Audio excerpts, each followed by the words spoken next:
Back when I had a tape deck in my car, or no, it was a disc player in my car, I had a disc of John Philip Sousa, and I loved it.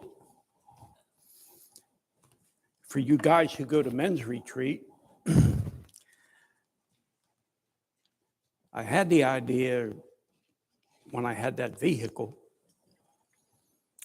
that we start on Thursday night, and Friday morning I was going to get my vehicle right up as close as I could to the cabins and put John Philip Sousa on as loud as I could turn it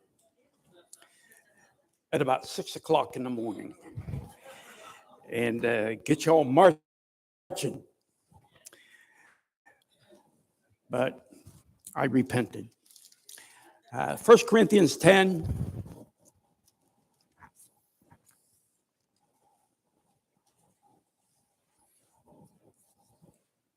And as a youngster back in the old ages, we used to go to parades. In summertime, every town had a parade and a carnival. And the carnival would kick off their parade, and they all had marching bands and drum and bugle corps. And so there was a lot of that kind of music, and it kind of reminds me of that. We're in chapter 10. We're going to begin at verse 18 and go down to verse 22.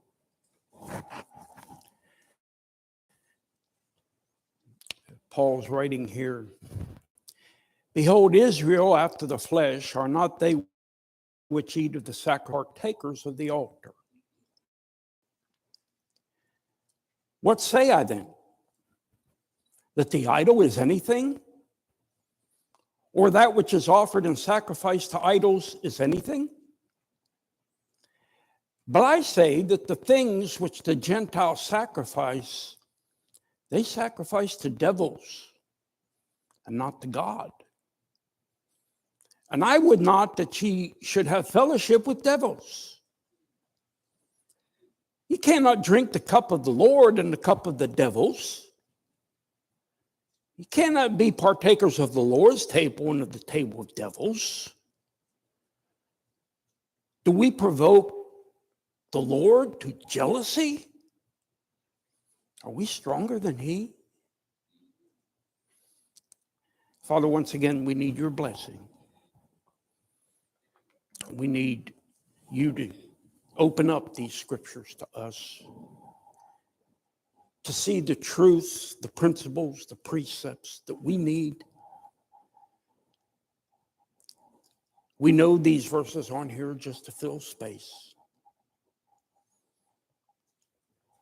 Help us tonight as we seek to be like prospectors looking for those nuggets. Give us that which we need. We pray in Jesus' name. Amen. I titled this, There is more to idol worship than meets the eye. More to idol worship than meets the eye. There's an old adage that says, if you play with fire, you're going to get burnt. How many of you have learned that lesson the hard way? I know I sure did. We find out it's true. And of course, the principle is, if you want to be safe, if you want to stay safe, stay away from the fire. Keep distance between you and it. Don't mess with it. Don't see how close you can come to it without getting burned. Don't be toying with the sticks and things that are part of the fire. Stay separate from it. In this text, I believe the Apostle Paul, through the leadership of the Holy Spirit, is giving believers a similar. Stay away from idols. Remember, we said last week, we're still dealing with idols, eating meat offered to idols. He's telling them, don't fool around with idols. And don't fool around with those who worship them. There's great dangers to believers who do. And Paul wants them to understand this.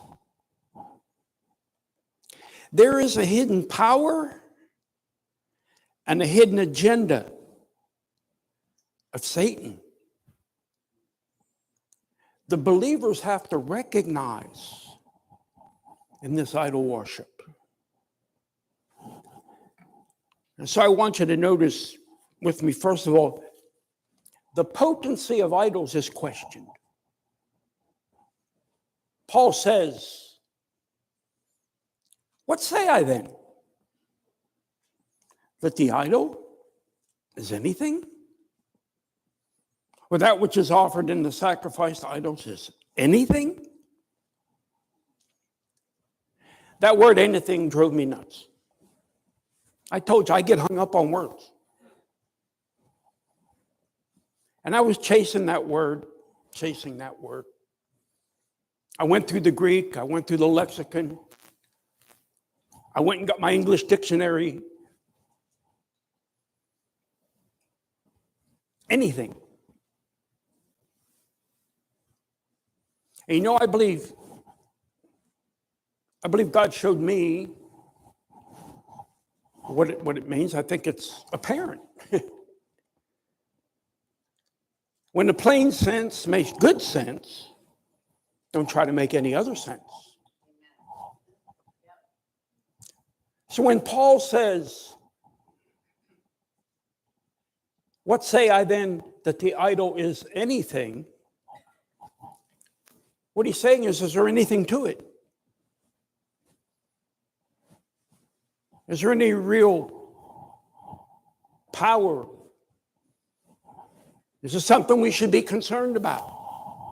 Is it anything? I want you to go back to chapter 8 and verse 4, and then I had this thought.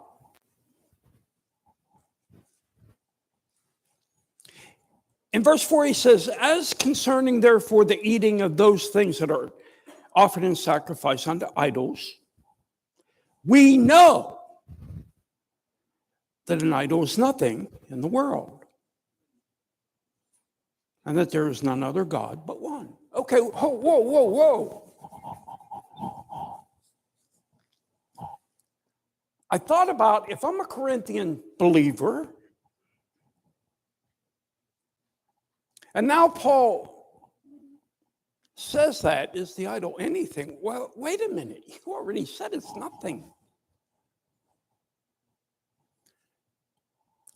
So I think he's wanting to clarify some things here. And he wants them to understand just a little bit more about this thing of hanging around, being around idols and idol worshipers. So when he says, are they anything, he's saying, are idols, are they real? Are they powerful? And he's already said they're nothing. You see, idols in themselves have no intrinsic power. Go to Psalm 135. I don't remember if we looked at this.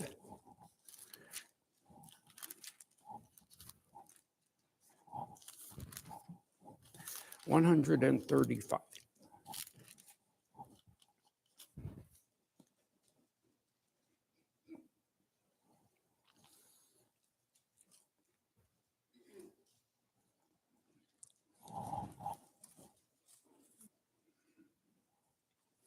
And let's see, verse 15. Oh, there it is. Verse 15. The idols of the heathen are silver and gold, the work of men's hands. They have mouths, but they speak not. Eyes have they, but they see not. They have ears, but they hear not. Neither is there any breath in their mouths. They that make them are like unto them, so is everyone that trusteth in them. So there the psalmist speaks about idols. These images that people create. Go to Isaiah 44.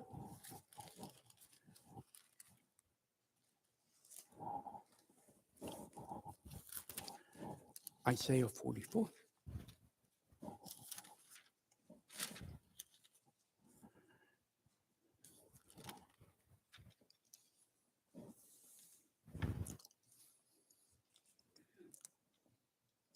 I just finished Isaiah. What a book. Whew.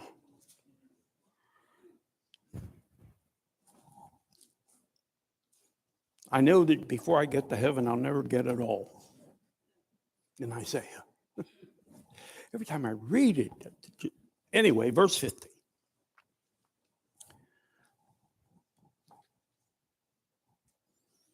I'm sorry, verse 9.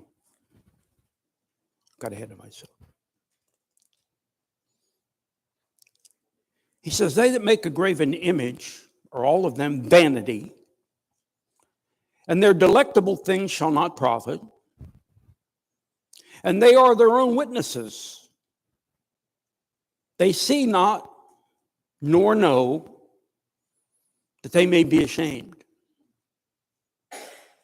Who hath formed a god, or molten a graven image that is profitable for nothing? Behold, all his fellows shall be ashamed, and the workmen.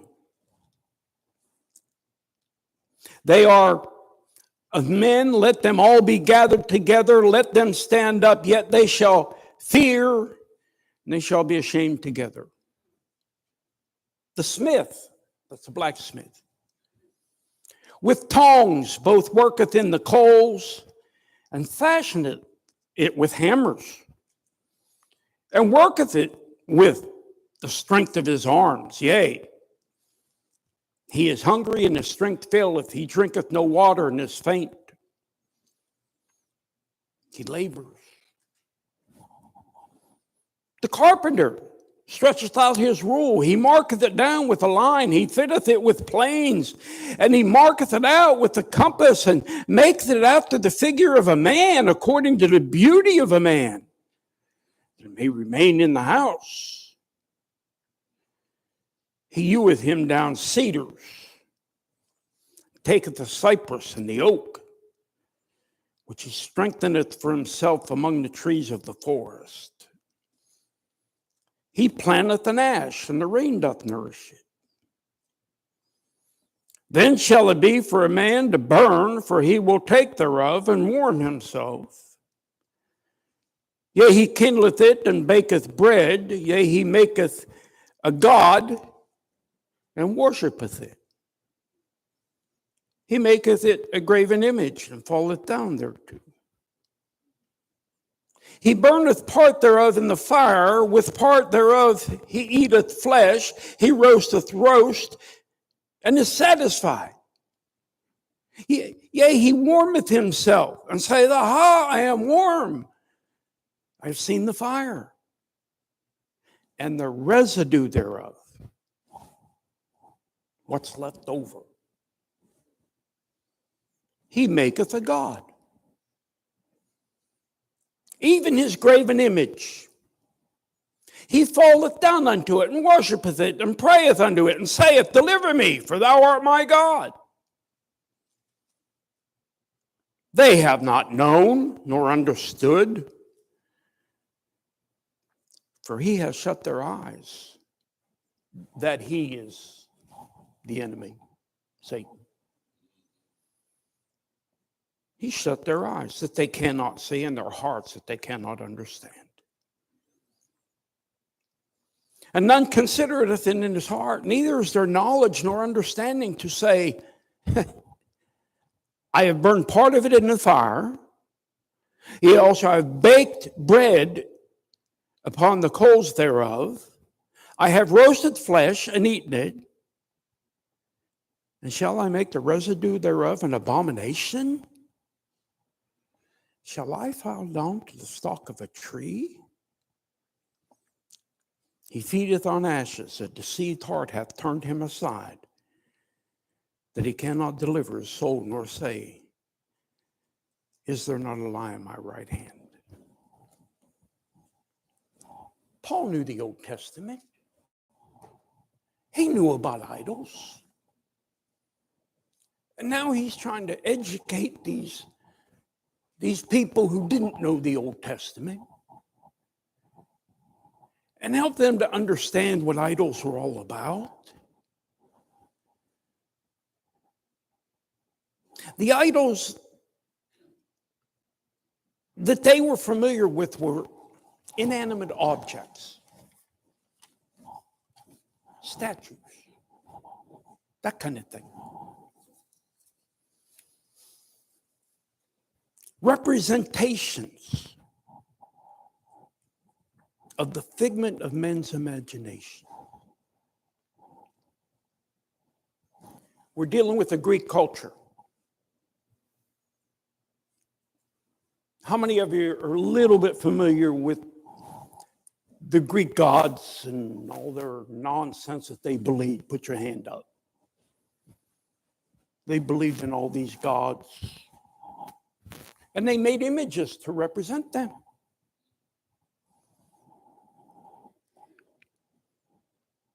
So Paul says, these idols are nothing. I said they're a figment of men's imaginations. I was trying to think, how do we illustrate that today? Boogeyman. Anybody in here ever seen Boogeyman?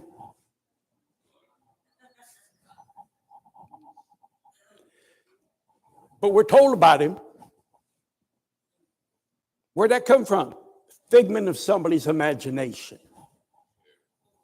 And there are so many things we could seize on and say, where'd that come from? Somebody dreamed it up. It's not real.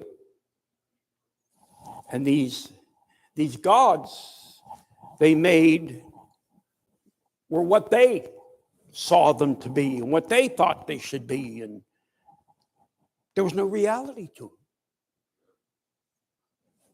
Nobody ever saw Aphrodite and Zeus and Neptune or whoever else they had. Nobody ever saw them. But they had been taught these are gods, and they dreamed up in their own mind. Well, then Paul brings this out. The idol is the idol anything? Or that which is offered in the sacrifice to idols is anything? He already told us no. It only makes sense if the idol's nothing, then that meat that's offered to these idols are nothing as well.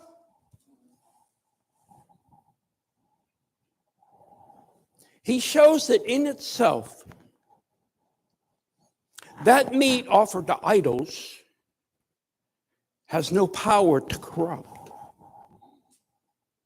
It's just meat. That's all it is. The idea that's been offered to an idol does not alter it. And therefore, in reality, that meat offered to an idol can affect us. Now think about that. That meat doesn't affect you. But we're going to see he says, don't mess around with it.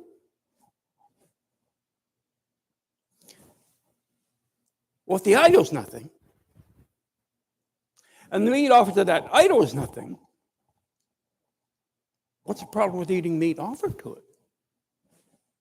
Does that make sense? Well, now he gets into it. Now remember, look at verse 18. We talked about this last week. He says, behold, Israel after the flesh, are not they which eat of the sacrifices partakers of the altar? He goes back to the Jewish thing of sacrifices, and when the Jews offered sacrifices, they ate part of the sacrifice, and that made them a partaker in it. Now he's building on that. So when a person offered a sacrifice to an idol, though the idol was nothing, he identified with what that idol symbolized. That little statue was nothing. But offering a sacrifice to that idol symbolized that this person saw it as something. Let me illustrate it. Aphrodite, the Greek goddess of love.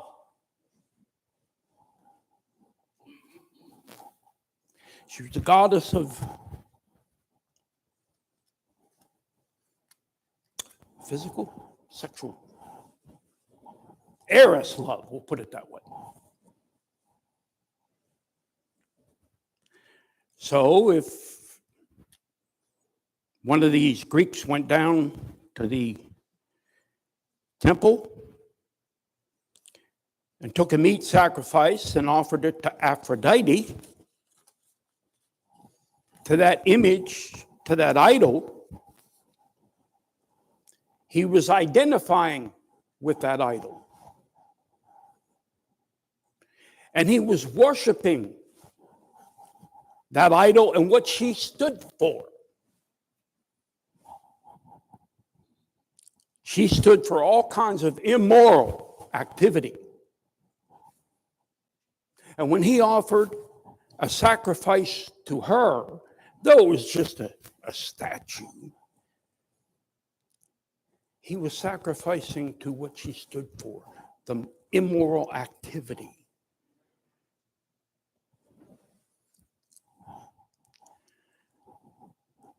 Paul says the idols are nothing. Meat offered to the idols are nothing. But then he says this. In verse 20.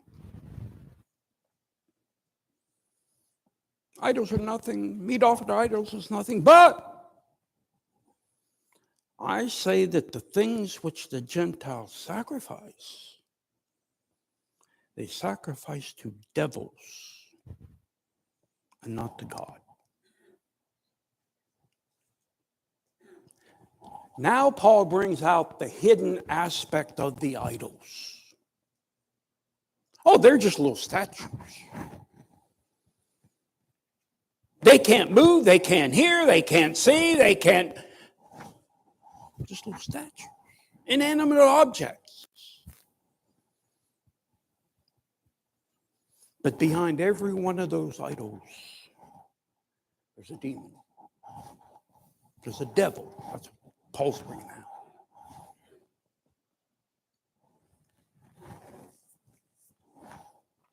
The idols were the veils, if you will, were the hiding places. They were images that were used to hide the reality of the demons that they represented.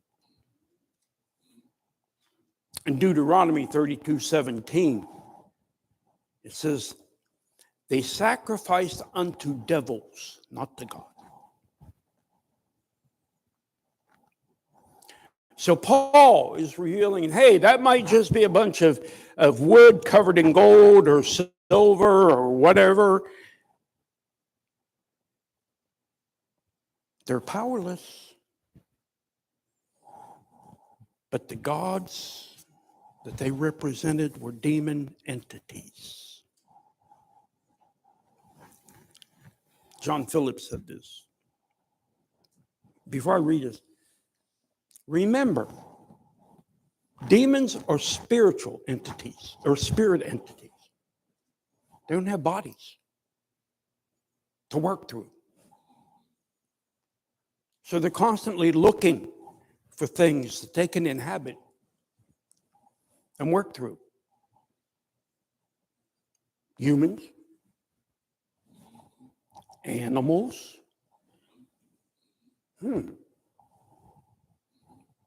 images, things. I'm going to let you think on that a minute. Things. How often do we think about demons using things?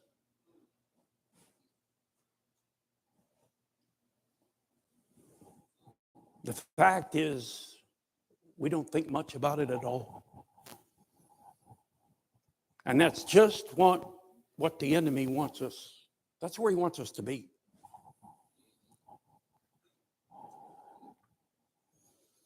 Philip says, behind these foolish graven images, imagined by the pagans to be gods and goddesses, there are sinister realities, demons.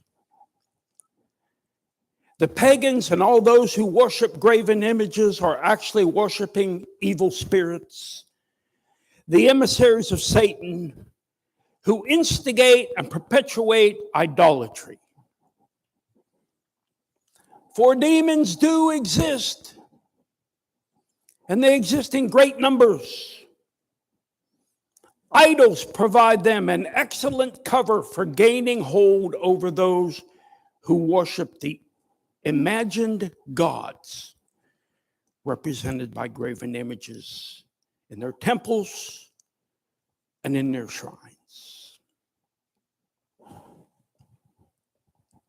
I said Wednesday night I was dealing about demons, and there are people who say there's no such thing as a devil. There are no demons. They're a figment of people's imaginations. Those people have played right into Satan's hands. We know from the Bible, it teaches us there's another dimension that we don't see. And there's angelic and demonic activity in that other dimension.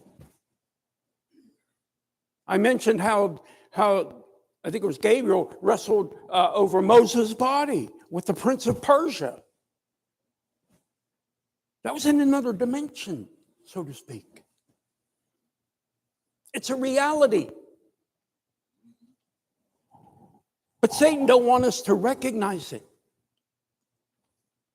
As long as we're not paying attention to it and recognizing it, he's got us right where he wants us. Because we're not looking for it. And we're prone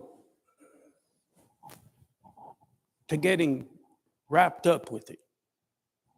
Now, I'm not teaching we can be possessed by demons, so don't take that idea.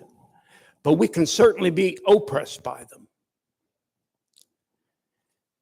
In many cases, those who worship idols actually become possessed by the evil spirits. Another person said, seemingly innocent nothings. Idols are nothing. Seemingly innocent nothings often represent very real somethings, which while being invisible are very powerful and can and do exert a measure of control, power, and influence in this visible world. This is kind of illustrative of what I just said. The New Age symbols. The yin and the yang. How many of you know what that is? Some of you. That's that round ball that has half black and half white. Funny. That's a New Age symbol. Unicorns. That's a New Age symbol. And I know the gays have stolen it, but the rainbow. See, the New Agers seized on all those as symbols.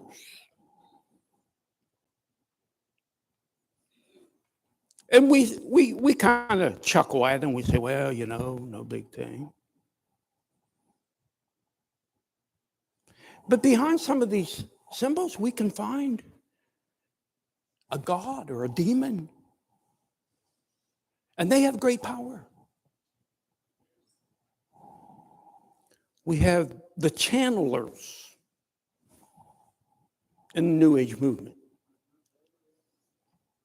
That sounds like a nice name, doesn't it? Spirit guides. Oh boy, I'm going to get a spirit guide. You know, they're nothing more than the old demon-possessed shamans and witch doctors, psychics, tarot card readers, fortune tellers. They've been around, seems like forever. We read about it in the Old Testament.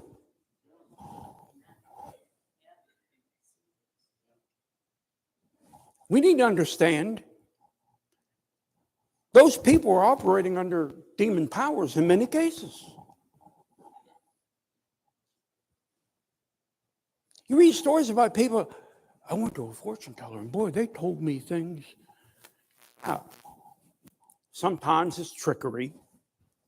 They have ways. But sometimes it's demonic. Yeah. And people say, how did they know that? They have a power that you're not supposed to have. Remember the Witch of Endor?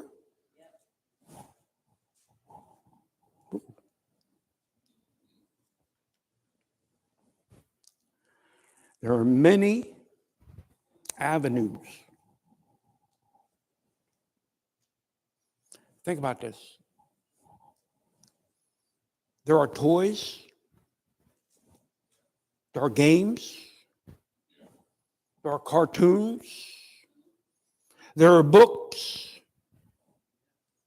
that are nothing more fronts or veils for demonic activity to children.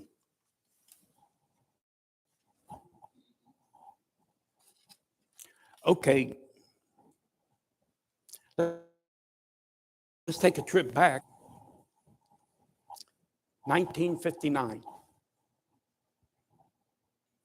And Art Gilmore is living just south of Pittsburgh, little town, 3,000 people. And Saturday morning, he and his next two oldest brothers can't wait to get up and watch cartoons. The cowboys. And the cartoons we watch are Bugs Bunny, Porky Pig, and then later came Huckleberry Hound, Yogi and Boo Boo.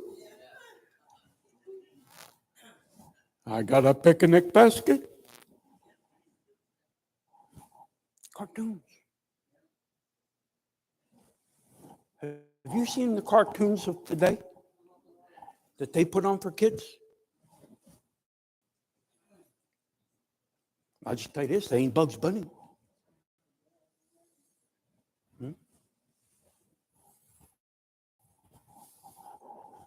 What's it all about?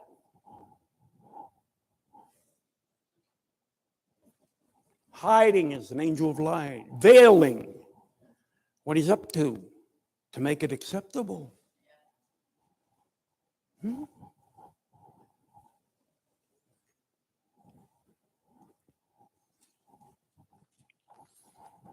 And then Paul says this. And I would not that ye should have fellowship with devils. Whoa. Now, here we go. We're talking about eating meat offered to idols. Somebody said to share food is to establish fellowship. You eat with somebody, you're fellowshipping. Jesus said in Revelation 3:20, he would sup with them and they would sup with him. That's fellowship. So Paul's saying to these Corinthians, when you knowingly partake of food offered to idols, you're fellowshipping with demons. The demons that are behind those idols.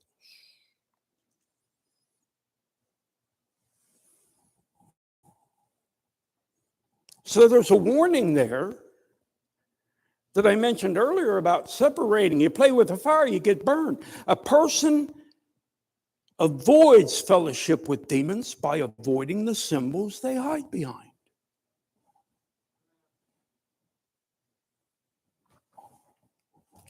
When I was in Gastonia,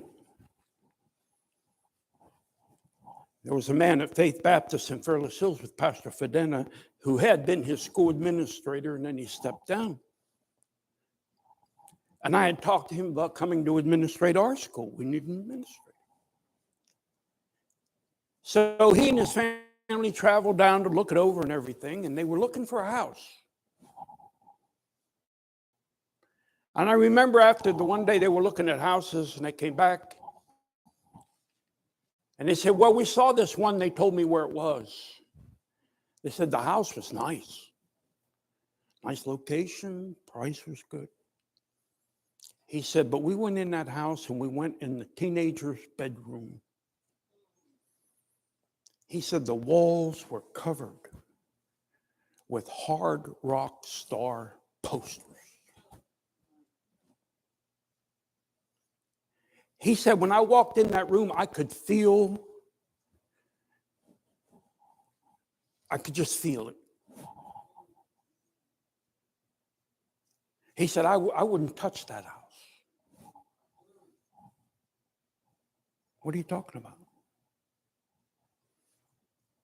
Well, I hope you don't have your head in the sand and don't understand that hard rock music is one of Satan's tools. Rap music, one of his tools.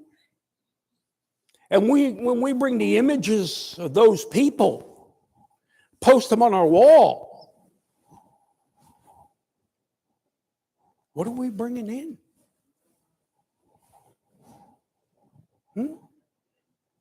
See, we don't think about that. Well, a poster can't have any power. Yeah, but what's behind the poster?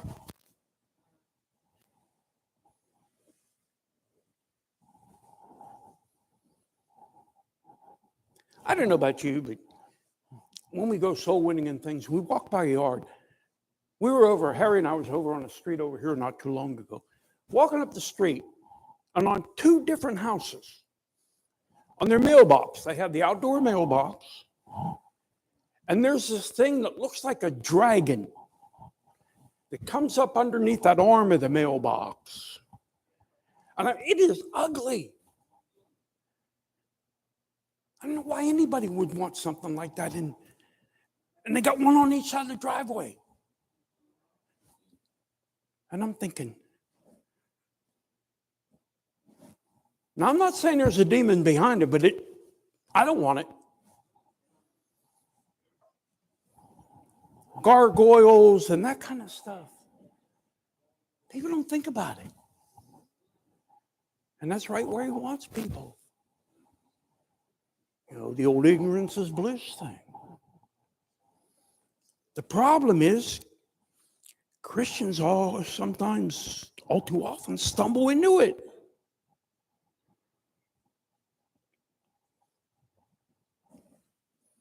I want you to notice something here. When Paul says, I would not that ye should have fellowship with devils, there's a frightening reality revealed. That somehow believers can have fellowship with demons.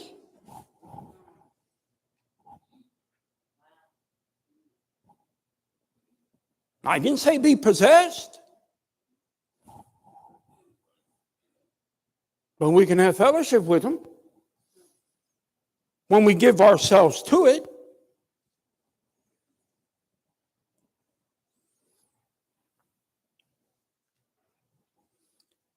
We can do it knowingly. We can do it unknowingly. Again, John Phillips said this, there can be no compromise in this matter. To have fellowship with the demon consciously or unconsciously is a dangerous thing to do. A person may feel himself strong enough, a believer, to go where he wants to and do as he pleases in these matters. He's still in peril. To go to a spiritualist seance or to play with a Ouija board opens a believer to such perils. The safe thing to do is to stay away from all such things.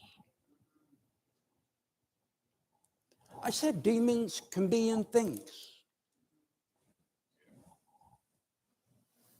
How many of you would play with a Ouija board tonight?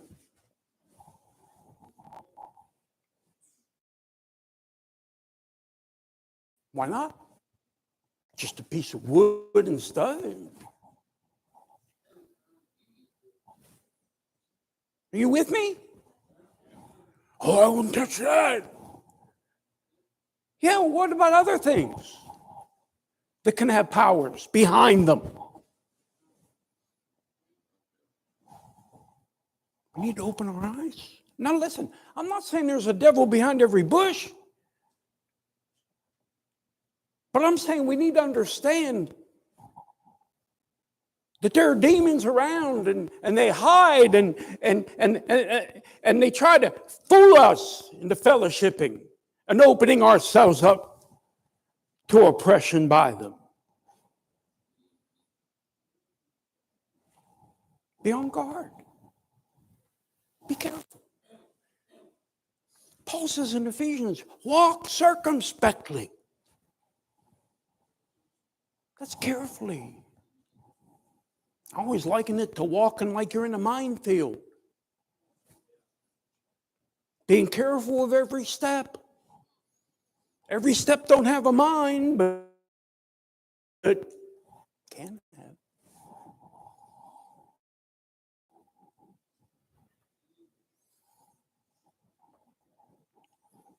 We need to be careful. I mentioned rock music. But how about certain movies?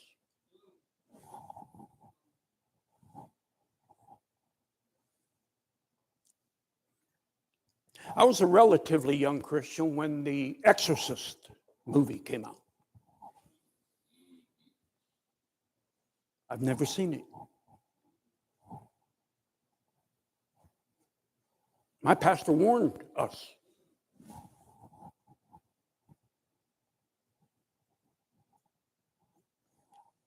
There are, I believe, lots of movies and things on television and things the enemy uses to influence people, to open people up.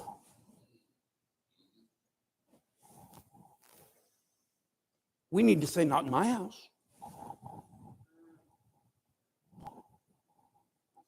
I'm not going to go watch that, and I'm not going to bring it into my home. What am I bringing in?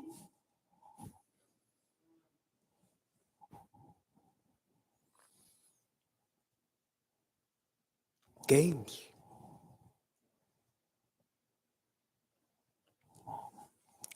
I've never seen it or read the rules, but I've heard people talk about Dungeons and Dragons. Just from what I've heard, I wouldn't go near it. But people do. And parents better watch those video games. You think the enemy don't use those? Watch this. We have a problem with young people killing people. Going to school and shooting all their friends. Gangs killing one another.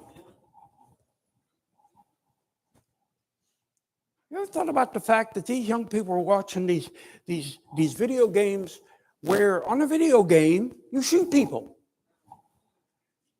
That's the goal. You got to shoot these people and go to another level and shoot these people. But if you end the game and start over again, those people are back alive.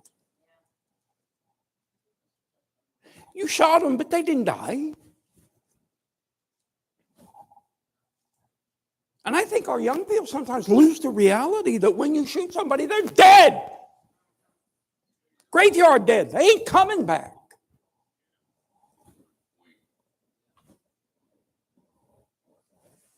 Messing with their mind. People open themselves up to it. There's so many other things. Because it's possible, it's prohibited. Verse 20. You cannot drink the cup of the Lord and the cup of devils. You cannot be partakers of the Lord's table and the table of devils. He says, as a believer, you can't be doing that. I don't believe he's saying it's impossible. I believe he's saying you shouldn't be doing that. You're a believer. You can't do that. Like I tell believers many times, you're a believer. You can't do that. They do it anyway. Huh?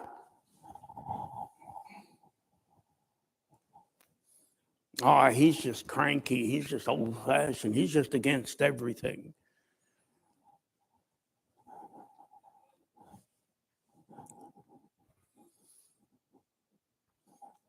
In these verses, there's a reference to the Lord's Supper. You cannot drink the cup of the Lord. You cannot be partaker of the Lord's table. All right, we talked about the Lord's Supper. When we come here, we were remembering and we were fellowshipping. We're fellowshipping with one another and we're fellowshipping in the blood and the broken body of Christ.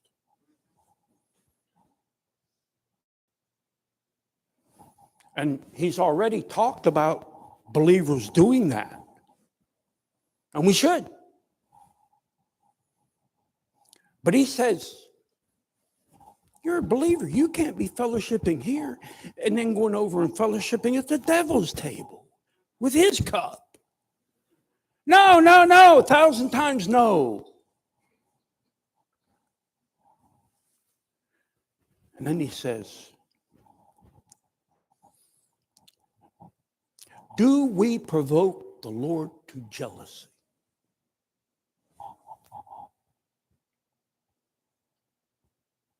Go to Exodus 20.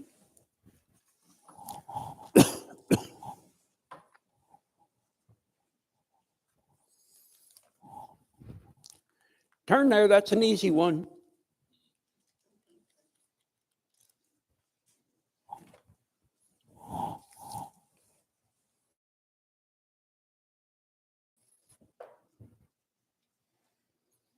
You there?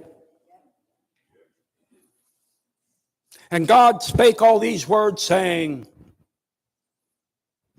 I am the Lord thy God, which I brought thee out of the land of Egypt, out of the house of bondage. Thou shalt have no other gods before me. Thou shalt not make unto thee any graven image or likeness of anything that is in heaven above, birds, planets, anything, or that is in the earth beneath, or that is in the water under the earth. I can't help but think of Dagon, the fish god. Thou shalt not bow down thyself to them, nor serve them, for I, the Lord thy God, am a jealous God, visiting the iniquity of the fathers upon the children unto the third and fourth generation of them that hate me, and showing mercy unto thousands of them that love me and keep my commandments. Now go back where we were.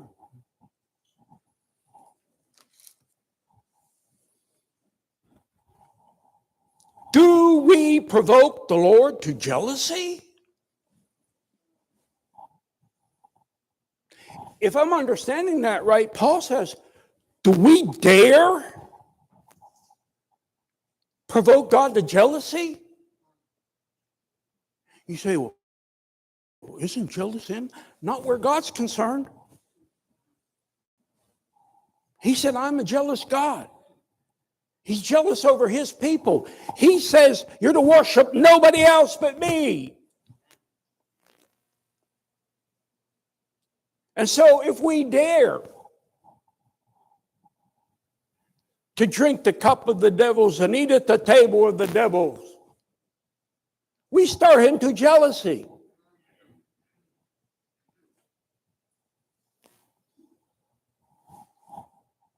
He sees us and says, there's one of my children. And they're fooling around with it. I'm going to have to chasten them.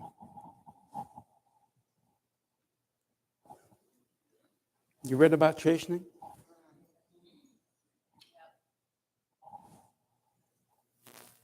You ever think about this as bringing God's chastening?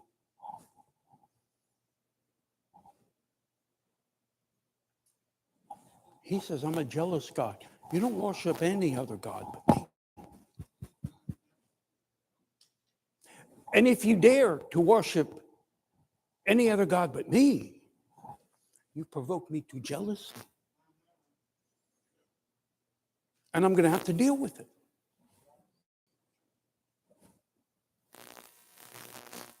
I'm not going to put up with it without trying to bring you back to where you need to be.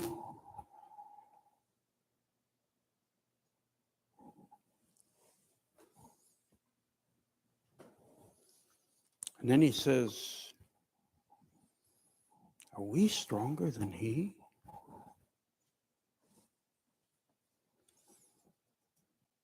We know we're not stronger than God. But would we dare to think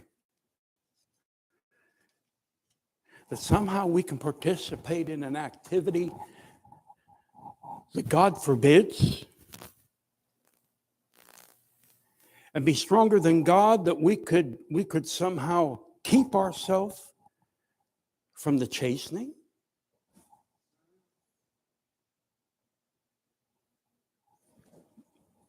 Don't take this irreverently, but I'm going to say it another way. Do we dare mess with God? Are we stronger than this mess with God? I don't think so.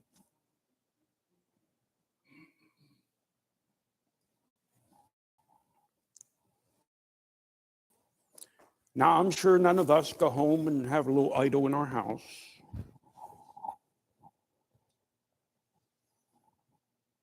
But in reality, Christians do have idols sometimes.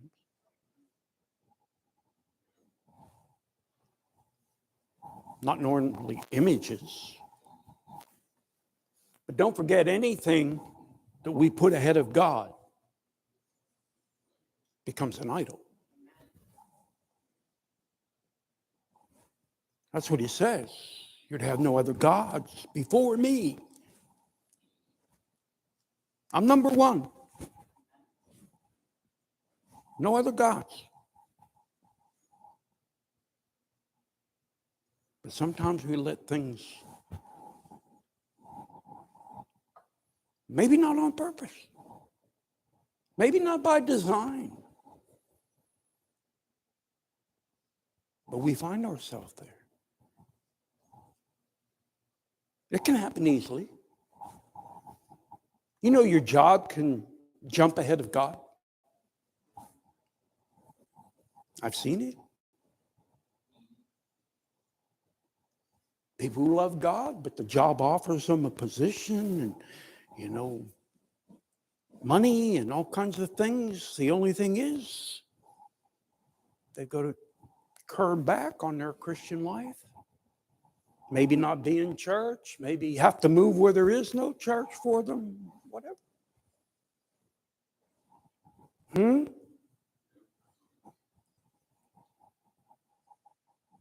Some people put things. Something is more important. They give more of their time, their energy, their money, something more than God. That's a dangerous place to be.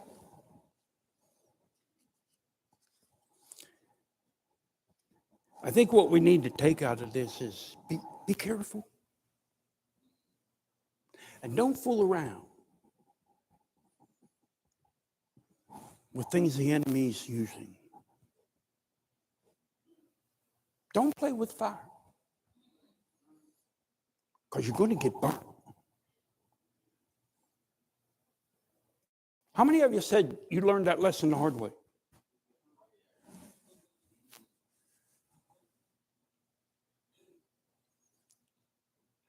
I can double dog guarantee you. Your parents warned you, other people warned you, your teachers warned you, but you had in your mind, nah, I won't get burned. And then you got burned. So as a believer, don't get in your mind, can't happen to me. Just be careful. And be separate. Stay away from things that you need to stay away from, lest you open yourself up. Find yourself burnt. Father, thank you for the warning.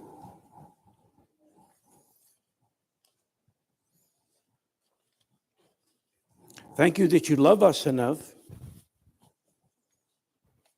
that when we do get out of line and away from you and in danger, you're chasing us.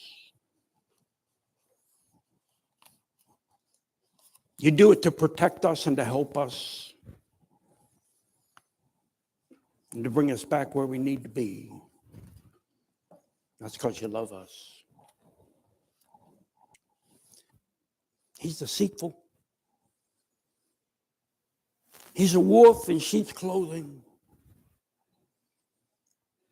He comes as an angel of light to deceive. He's the father of lies and deceit. And he's our enemy.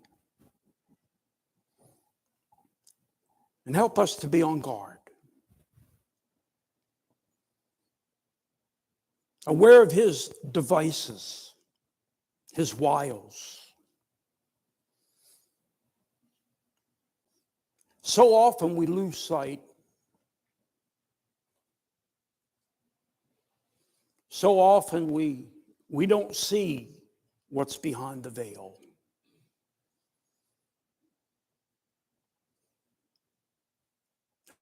Help us to be careful, to walk circumspectly,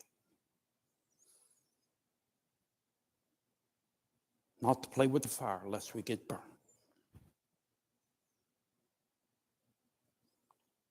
heads bowed and your eyes closed, I wonder how many believers here tonight say, preacher, I need to be more careful. I hadn't thought much about some of those things. But I know I need to be more careful. Here's my hand.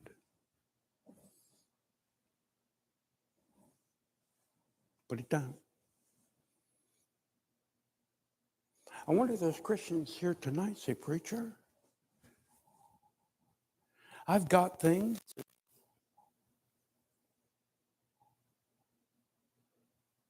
I think maybe I shouldn't have around.